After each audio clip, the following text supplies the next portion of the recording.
You all know what that music means. Yeah, it's time for that video. The video that I was kind of putting off for a while. You know how I like to do things on the channel? I like to sit here and wax lyrical, right? I like to sit here and talk about the things that I love. And Mass Effect and Dragon Age and BioWare was one of those things. Or were one of those things. The main core crux of this video, because I'm doing this without a script, I just got out the shower, fixed myself a drink, and thought, do you know what? I need to talk about this now, or I'm going to lose my thoughts. Or at least not remember, you know, not catch it while it's hot, you know what I mean, in my brain. I think there's an issue with fans. Me and you.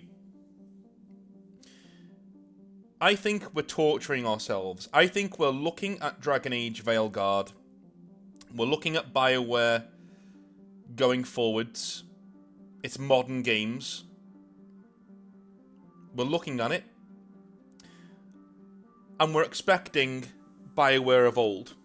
We're expecting Mass Effect 2 and before. That's what we're expecting.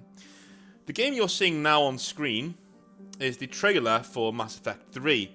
This is the beginning of the end of BioWare, at least the BioWare that we know and love. In fact, many people see it as the end of BioWare, at least the BioWare that we know and love.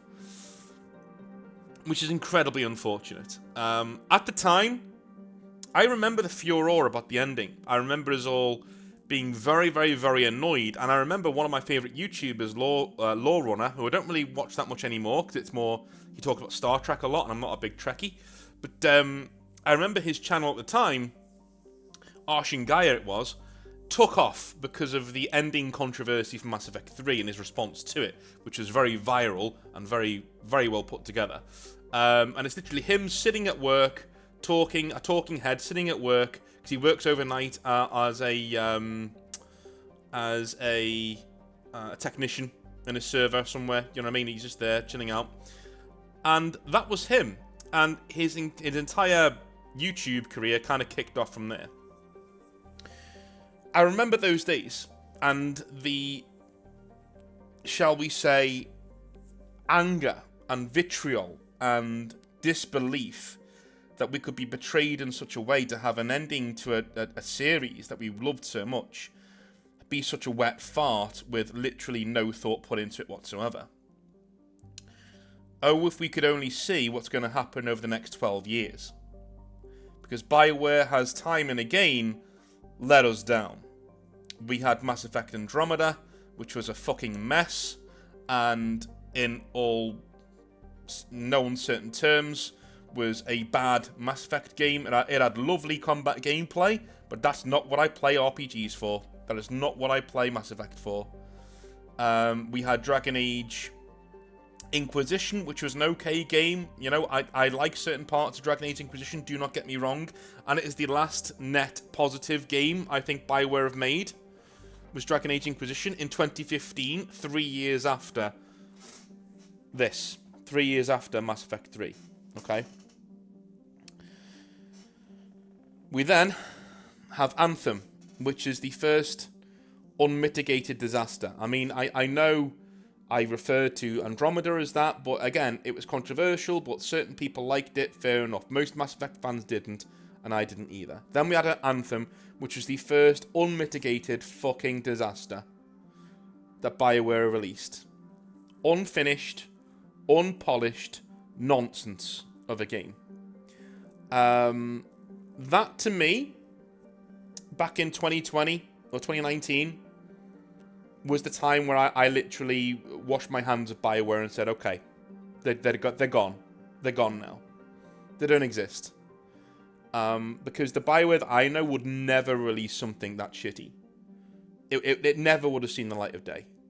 You know? Then we had the controversies over, you know, BioWare Magic. Do you guys remember that? When BioWare said that, you know, they regularly abuse their staff, and they said, look, you know, well, yes, we put our staff through the ringer, but, you know, there's a thing called BioWare magic where everything's chaos, everything's super stressful, but it all comes together in the final few months of crunch where nobody sleeps, but we get the game out. And everybody said, that's fucking bullshit, and you shouldn't treat your employees that way, you know? I think it was Jason Schreier who came out with that back in the day, that article. Then, you know, it just goes on and on and on. Then now we have radio silence on what the next Dragon Age is going to look like. For years, nothing is shown, and people start to panic. They start to say that Dragon Age is going to be a live service game. You know, and finally they gut that kind of thing because they're not even that crazy. And then finally the trailers dropped for Dragon Age Veilguard, and we've already covered them on this channel. That is the post-mortem that happened after Mass Effect 3. Mass Effect 3 for me was the unironic high point. The game itself, not the ending, the game itself. Mass Effect 2 and 3 were the high point of BioWare for me. Now, normally people say it was Dragon Age Origins, right? And that's fine. I get why you're saying that. Because Dragon Age Origins is my highest rated BioWare game. It is, right? Mass Effect 2 is very close, but Dragon Age Origins is my highest rated BioWare game. I love the socks off of it. I think it's the greatest thing since sliced bread. I absolutely adore Dragon Age Origins, and I will be playing it on the channel this year, heading into Dragon Age Veilguard, because I can't help myself. I love it so much. I get why you're saying that, but from a technological standpoint, from a standpoint of, you know, even the orchestral score, right? Everything came together for BioWare. They had the money, the resources, the talent, and they created Mass Effect 2, and then a little tiny step down, they created Mass Effect 3, with big interference from EA as well, of course, which was nonsense. But that was the high point for me, in terms of the scientific high point. After that, they hemorrhaged people, writers, well, they hemorrhaged designers, animators, level designers, character designers, artists, and most importantly, writers. They started to hemorrhage writers. And that's when we started to see Mass Effect really strike the rocks. Dragon Age faltered on into Dragon Age Inquisition because they still had people like Mark Doral there. They still had people like Patrick Weeks there, you know, who could write really good characters and were mainly working on Dragon Age, and they still had David Gaider.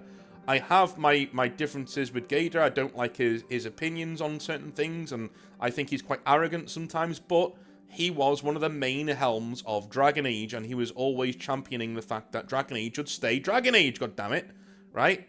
A dark fantasy epic. Most of those people are now gone. They no longer work for BioWare or with BioWare. This is why I want to produce this video as a sort of reality check for us all, because I want to save you from some pain. Dragon Age Veilguard will not be Dragon Age Origins. It will not be Dragon Age 2 even. It won't be anywhere near that quality. I think we have to understand that most of us really do wish that BioWare would just change their name to something else. Because right now it feels like they're just puppeting around this corpse of somebody that we used to love. That's how it feels to me. That it is a company that is so ingrained in the creative minds who made Dragon Age Origins, Mass Effect 1, 2, and 3, Knights of the Old Republic, to a lesser extent Jade Empire, still a very good game, right? This is the studio that made those games. Now, even Dragon Age 2 and Inquisition can be in that list, actually. What we have now is a gutted corpse of what BioWare used to be. And I think if you go into Dragon Age Veilguard expecting them to turn some miraculous corner and just start making games that are of a similar quality to the ones they made in the past, you're going to be disappointed, and you're going to be very angry, and you're going to just invite more negativity into your own life. Because that is not who they are anymore. They are a postmodern, in all of the negative sense, they are a postmodern gaming studio with very little writing talent, who cannot write characters, right? They can't. You watch that Dragon Age Veilguard trailer and listen to the dialogue. There is something about modern audiences and modern millennials where every single piece of dialogue they write is snarky and mean-spirited. And it gets right in the craw. Right in your throat. Right? It sticks there. And you sort of think, wow, this fucking sucks. You know what I mean? Like you start to not... You don't want anybody to win. You know? I think Joss Whedon's got a lot to answer for, because he made a few shows that were like that. Buffy, Firefly, great shows, but that's what they were. And that took over the zeitgeist, and all of a sudden, every millennial show or game that we have has these snarky, unlikable characters that are supposed to be our heroes. And they're pricks. BioWare writes characters like that now. If you don't believe me, watch that trailer. Watch that trailer. Watch Anthem. Watch Mass Effect Andromeda. Watch any game after Mass Effect Inquisition. Sorry, after Dragon Age Inquisition. And even Inquisition had it in a little bit. It was creeping in. But every game after Dragon Age Inquisition is balls to the wall, snarky, arrogant, pointing fingers, talking down to the audience, writing. Because the old guard are gone. They're gone. They're not at BioWare anymore. And we're never going to see that golden age again. That really sucks, doesn't it? I didn't mean to depress you so much. But I just thought that we needed, as a community, me and you, we needed to sit back and just realise where we are. We needed a reality check here. Before you go into Dragon Age Veilguard, I want you to watch this video again. Just come back and watch it again. Because you need to know who you're dealing with. I sincerely hope that BioWare somehow proved me wrong. That the game is a 10 out of 10. It's in the art category for me. It's a game that, you know, is going to be the best Dragon Age it's been. Or one that's approaching the quality of Dragon Age Origins. I sincerely hope they prove me wrong and that's the case. But I'm telling you now, it won't. It won't. And that really sucks. You know? So how can we remedy this? Well, here's the thing. I think there are... I have to believe there are enough people out there who love the Mass Effect games, love the old Dragon Age games, to a certain extent. They want to work on games like that. You know? And just being young, just being a millennial, doesn't mean you buy into all of the bullshit that normally surrounds that generation. It doesn't mean that. Right? It doesn't mean you're one of these snarky assholes who seeks to try and make a political point in everything you fucking write, as if that's the only thing you've got. Listen, the only reason you have to put your political bullshit into all the things you write is because you don't have a fucking personality in the first place, and your politics takes the place of your personality. You have a vapid, empty core of a personality that your politics forms and goes into. That's why you can't write for shit. That's why. But there are people out there of a similar age, of a similar generation. Most of the guys who made Dragon Age, the original Dragon Age game, Origins, the original guys who made Mass Effect 1, 2, and maybe even 3, those guys are checking out. They're getting older. They're retiring. Most of them might have had enough of working on video games and they've gone into novels. David Gaider did that, right? Most of these guys are walking away. They're done. They've had their time. And that's fine. The problem is we don't have the pool of people to take their place.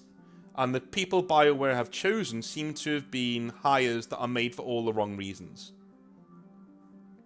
But I refuse to believe that in our millennial, Gen Z, Gen X, whatever it is, in our generations, the young people generations, I refuse to believe that there aren't naturally talented writers out there who loved the original Dragon Age games. And the original Mass Effect games. You know?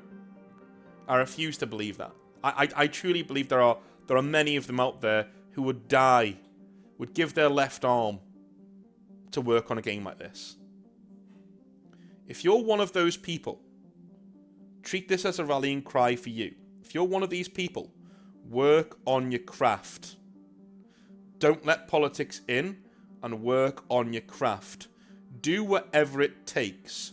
Do unpaid work if you need to. If you need to go train somewhere whilst you hold down a job, go do it. You know, email. I know people who got into indie developing companies because they just emailed and phoned and said, look, I don't care. I want to write video games. Can I come and shadow you unpaid? You don't need to pay me. You go in, you show what you can do, and, you know, if they don't want you after a little while, then leave, right? Don't let them take the piss out of you, but work and go in and see how they do it. Then come away and work on your craft. There are courses you can take, okay, out there to write for video games. Do accredited ones, guys. Don't be doing any sort of online course that isn't recognised by anybody. It's very clear what courses are recognised by game development companies and which aren't, right? And if there isn't, ask. Ask your favourite developer. They will tell you. They will tell you. If you ask your favourite developer, hey, what diploma do I need to become a game writer? They will tell you what you need, what they would look for on a resume or a CV. Okay? They will. Unless it's some massive corporation, then like BioWare. But any other developer who's not in that AAA sphere will tell you what they look for. Get your foot in the door. We need you. We need you to make good games. Because BioWare can't anymore. And that's where we are. It's kind of like seeing somebody like slowly... I'm equating my grandpa to this quite a lot, right? Because I'm going through the mill with him right now. And my grandpa has dementia. And, you know, he's slowly losing who he is. Very slowly. And I couldn't help when I was thinking about this topic before, thinking about BioWare and my grandpa being very, very, very similar. You know? There's this hero in my life. A hero, right? Someone I looked up to and I enjoyed being around, that was a rock in my life. And slowly, over the years, they've lost what makes them who they are. And now they don't... They recognise me sometimes, I recognise, you know, but they struggle. They really struggle now. And I hardly recognise them now. They're not this force of nature that they used to be. Does that remind you of BioWare? It reminds me of BioWare. Right?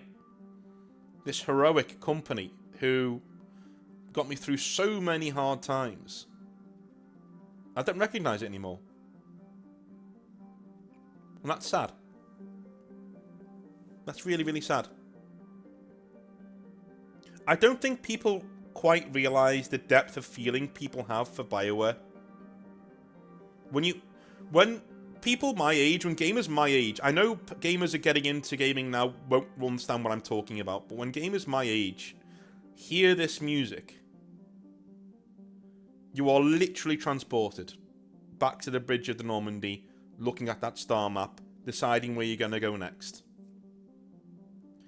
And there's a big part of me that unfortunately knows that I may not feel that feeling again. At least from a BioWare game. In fact, the vast majority of my feelings are telling me that I won't. You know? After Andromeda, it went on hiatus, and we've not seen anything from it since. And, you know, they're not who they were. I've got nothing else to say. They're not who they were. And that's not where we are anymore. We either need BioWare to make a sea change completely, which eventually they might, or we need more people to take their place. And I think that's more realistic. Last thing I want to say, I really fear for BioWare's future. Because I'm not the kind of person who wants it to die out of any sort of anger or, you know, annoyance. No, that's not me. Like, people there have jobs. Whether they can do them or not, you know, is up for debate, but people don't deserve to just lose their jobs en masse. That's not what I'm all about, right? I want BioWare to succeed. I want BioWare to do well. I want them to ride the wave and make good games again. And I do fear for them. Because I think, in all honesty, this game, Dragon Age Veilguard, could be their last. In fact, I think the odds on it being their last are relatively high. I honestly think that. I honestly think they are relatively high. I think we're seeing now, unfortunately, the last throws of the dice of BioWare. And if they don't get this right, if they don't do it properly, if they don't get it right, EA will fold them into something else and just say, look, we tried. And this is not EA's fault. By the way, one other thing, this is not EA's fault. I'm telling you now. EA have given BioWare so much leeway over the years. So much rope to hang themselves with. They've given them time and patience and money. Right? I never thought I'd be sitting here championing EA, but those are the facts, ladies and gentlemen. Those are the facts. They've given them time, they've given them money, and they've given them space. And when they said, we want... When they've demanded something, they've always backed off. When they've said, we want live service Dragon Age, BioWare told them, the fans told them that would be a bad idea. EA backed off. And also, the only good thing in Anthem was the flying suits, right? The flying in the game. That was the only good thing. EA put that in. That wasn't BioWare. BioWare threw that out and said, nah, that won't work. EA demanded it go back in. One guy from EA played it. The head honcho played it, said, this flying thing is the shit. It's brilliant. Everything else you've done is actual shit. But this flying thing needs to be in the game. And it was the only good thing in the fucking game. This is not EA's fault. This is a fault of the changing times. And this is the fault of the head honchos of BioWare letting so many talented people go out the door that they've had a brain drain and it doesn't look like they're ever going to get it back. That's the last thing I wanted to say. Right now, they're dead. They're the BioWare you knew are dead. And going into Dragon Age, the Veilguard... Look at that decision. Who names the game Dragon Age the Veilguard? Why is there a "the" after your title? Stupid. Just name it Dragon Age Veilguard. Or better yet, Dragon Age Dreadwolf. It's a better fucking name. What's wrong with you? Who made that decision? You know? We cannot be going into a game like this expecting a Mass Effect 2 or a Dragon Age Origins. It's quite simple. We can't. Or we're going to be sorely disappointed and then, you know, BioWare's not going to be there anymore. And it's their own fault. It's their own fault. Anyway, I'll stop ranting now. I hope you have a wonderful rest of your day. I'll be back with some more Metal Gear Solid over the next few days. I restarted the Let's Play. So the 3 parts that are there are here on the channel now, will be remaining as legacy videos. But then, I realised that my energy wasn't quite where I wanted it to be, because I was really tired when I recorded those parts. So I started the game again, and I re-recorded those parts again, and I'm going to upload those over this weekend, so you should have some fun there too, right? I love you a long time. I'll see you soon. See you later. Bye now.